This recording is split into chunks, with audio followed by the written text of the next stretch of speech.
What if I told you that the most powerful weapon you might have in your self-defense toolbox isn't your grappling or your striking or your stick fighting or your knife fighting or even your firearm? The most powerful weapon you might have is empathy. Yeah, empathy. Stick around, we're going to talk about weaponized empathy coming up.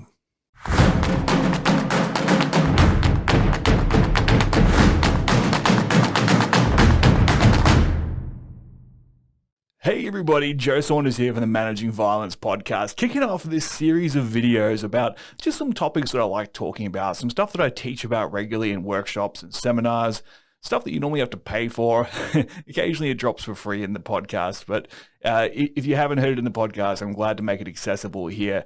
And hey, if you're enjoying this stuff on YouTube, please make sure that you hit subscribe, you hit like, you share us, you give us a comment, do something, help us spread the word. We're trying to make the world a better place here. I don't make nearly enough money out of YouTube for any other reason than to try and share this content freely. So please assist with that and get the word out to those who need it. But without going too deep into that, we're going to be talking about empathy here, and it seems like a topic that doesn't come up a lot in self-defense. It's certainly not as sexy as talking about how to hit harder, or you know what style of jiu-jitsu is best, or what Krav Maga, or what gun disarm technique we're going to do, and let's put on some padded suits and bash each other and stuff. And that's all fun stuff, right? That's all fun stuff. We get that. If you like training, then that's your thing. And same for me, man. Like I used to run seminars. I used to run seminars where we basically teach how to use people's faces and loose skin as gis to move them around. So yeah, I used to teach seminars about grabbing people's armpit fat and using it as a gi to throw them. Right? I get the combative mindset. I get the self-protection world, and by no means am I above or separate from that. It's still my thing. But as I've matured and gotten older, and I'm not working on the door anymore. I'm not working in environments where people are actually trying to stab me on a regular basis. What I'm realizing is that so much of the conflict that we prepare for doesn't have to end up in violence. So much conflict. We all manage, no matter what sort of person you are, you manage conflict every single day. Every time you talk to another human being, there's a potential for conflict, right? Every person that serves you at a store, every person you push past or get around when they're stopping the flow of traffic when you're trying to move, every person that you interact with on the road, possibly some of the people you work with or you deal with at work, depending on what your role is, you are managing conflict because you are feeding off their emotions, you're understanding what's going on, you're adapting your behaviors, or you're adapting the things you say or the way you move or the way you talk to try and keep the peace, right? We all do this all the time. And so if we fail at that, or if we don't have skills at that, or if we don't care about that, then we end up with situations escalating needlessly. So if you're really into managing violence, if you actually identify as a protector, or you identify someone as, yeah, I'm a self-protection practitioner, I refuse to be a victim, then part of refusing to be a victim is not creating unnecessary risk, right? That makes all the sense in the world. And yet we spend so much time doing throat strikes, we forget to actually talk about how do we get into this situation, right? And no, I'm not talking about the rapist, the mugger, the home invader. I'm not talking about this predatory criminal world. I'm talking about situations that escalate needlessly. And this is where I think empathy is the most undertaught, undervalued aspect of conflict management. When we're talking about empathy, the dictionary definition, I mean, I'm going to paraphrase horribly, but the dictionary definition is something like understanding where someone's coming from, understanding their emotions and their viewpoints so that you can put yourself in their shoes, for lack of a better phrase. And that's great. But we can go a whole lot deeper than that and use something that I've called weaponized empathy, which is basically proactive empathy. But weaponized empathy is about using empathy deliberately, strategically, and proactively so that I can guide a conversation or guide a conflict to the resolution that I'm looking for.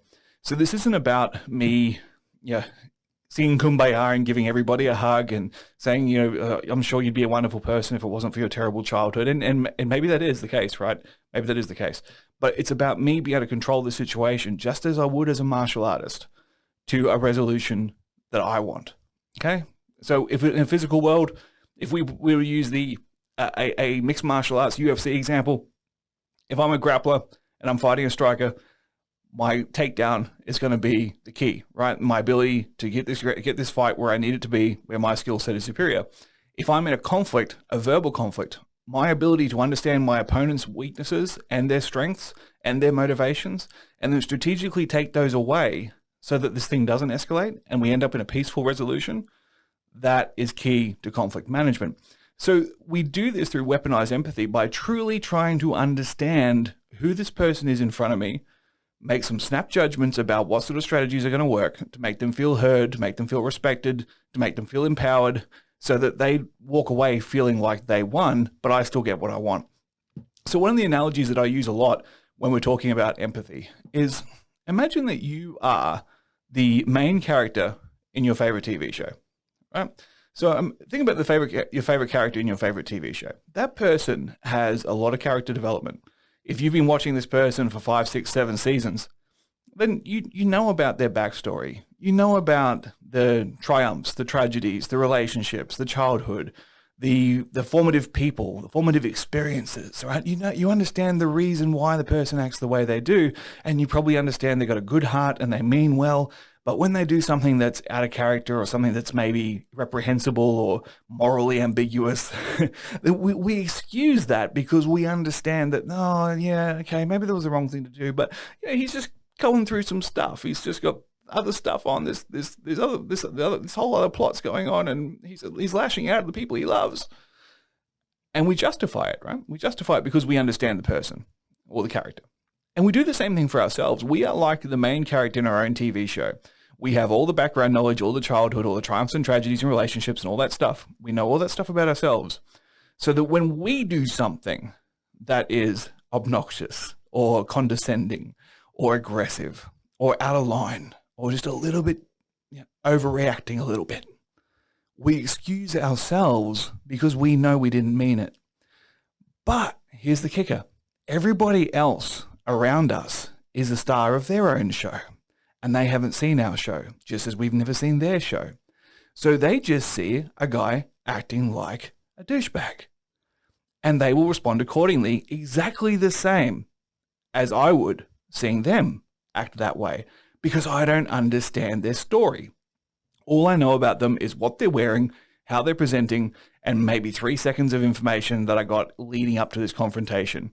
So what we're actually doing is we're looking at a three-dimensional problem through one viewpoint, literally just my viewpoint. I don't understand his view, and I certainly don't understand the objective third-party view. So I'm looking at a three-dimensional problem in one dimension. To be able to enact weaponized empathy, to, as Sun Tzu would say, know my enemy, I need to try and see things through his viewpoint.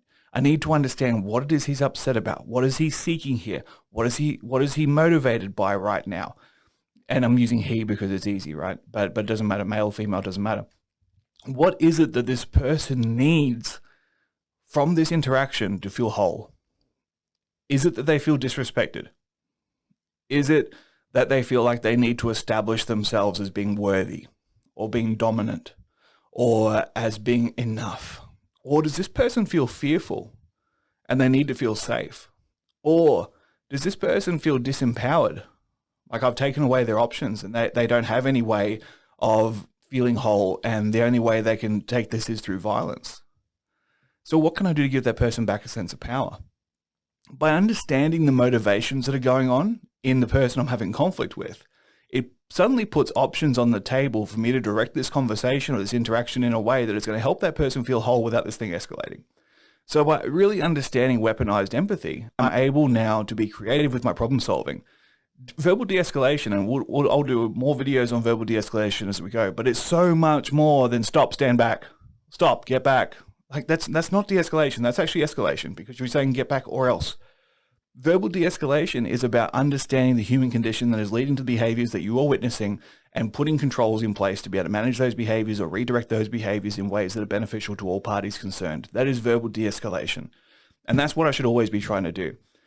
When I was a very young instructor, I was like 23 years old, I was teaching for a state health department, and I was teaching an aggressive behavior management course. And I was talking about empathy. And there was a line on the PowerPoint slide about empathy. So, I was 23 years old. I barely understood my own life, let alone anybody else's. So I probably gave a dictionary definition of empathy and moved on. But in the break, this older Indigenous lady came up to me. She was probably mid-60s. She was a social worker. And she pulled me aside during the break. And she said, "Son, do you know what empathy means in my language?" And I said, "No, I don't." And she said, "It means your pain in my heart." And that paused me for a second, because I realized the profundity of what she was saying. Empathy isn't about understanding, it's about feeling. It's about feeling the pain that is going on in this person. And the more I've learned over the years since then, nearly every kind of aggressive, reprehensible, unacceptable behavior comes from a place of pain. The person feeling like they've lost something, the person feeling like they're in danger, the person feeling like they have to establish themselves in hierarchy and respect and dominance, that all comes from a place of pain. So if I can understand what is hurting someone at this point, what it is that is making them feel this way, if I can understand that, now I have something to work with. But not just understand it, if I can feel that, now stuff will start to happen automatically. Weaponized empathy is feeling the pain, because that is going to adjust my tone of voice. It's going to adjust the language I use. It's going to adjust my posture, my stance, my distancing, my proxemics, everything I'm doing with my hands. All of that is going to change automatically the second I can feel what they are feeling. And it might be a 1% sample. I don't want to feel 100% of the grief of someone who's just lost a loved one. But if I have a 1% sensation of what that might be like, then I can start to de-escalate. Then that's where my weaponized empathy comes in. Folks, weaponized empathy, or empathy generally, is what stops a eye roll or a passive-aggressive sigh between two people that love each other turning into an argument. It's what can stop a social argument turning into a fight. It's what can stop a disagreement with a co-worker ending in someone getting fired. It's what can stop a frustrated dad at 2 o'clock in the morning at a pharmacy from verbally abusing and mentally traumatizing a young worker who couldn't find the medicine he was looking for. Empathy is crucial. It is everything. It is the one thing that we as a society will never have enough of. And if we did, if you can go out there and you can practice empathy, you can be deliberately empathetic, you can engage with this. And it's not just a skill, it's not just a tool, but it's something you live. Then you'll have better relationships, you'll have better communities, you'll have better societies, and we'll have a better world. Sorry to get really preachy about this, but it has self-defense connotations, but you know what? My interest isn't just in the individual. My interest is in how do we manage violence as a society. And if we're all looking out for each other and we all have a level of empathy and give each other the benefit of the doubt just a little bit more, it is amazing how much less violence we will have and what better communities we will have for our children. So I'll get off my soapbox. Empathy is important. Weaponized empathy. Proactively seeking out information about the person in front of me without being able to go do a background check. All right? Just the information that's in front of me, asking good questions, showing that I'm listening, paying attention to how they answer, what information are they giving me, what information are they not giving me, what questions they're not answering, do they change their tone of voice or their body language when I mention certain things, what other ways out of the situation, how do I make this person feel whole, how do I show them respect, how do I give them power back, right? There's a bunch of stuff I can go into in future videos. But empathy is the key. You can learn how to hit hard, great. You can learn how to shoot, you can learn how to use weapons, you can learn how to do grappling. It's all good stuff, right? It's all good stuff. And in case of emergency, break open glass and use those tool sets. But I guarantee that you have more conversations than you have physical fights. So learn to do those conversations well, and less things will escalate needlessly. It doesn't have to be a punch in the face for it to be violence. So let us get to a point where we're managing our violence through minimizing violence and preventing violence and making safer communities for everybody.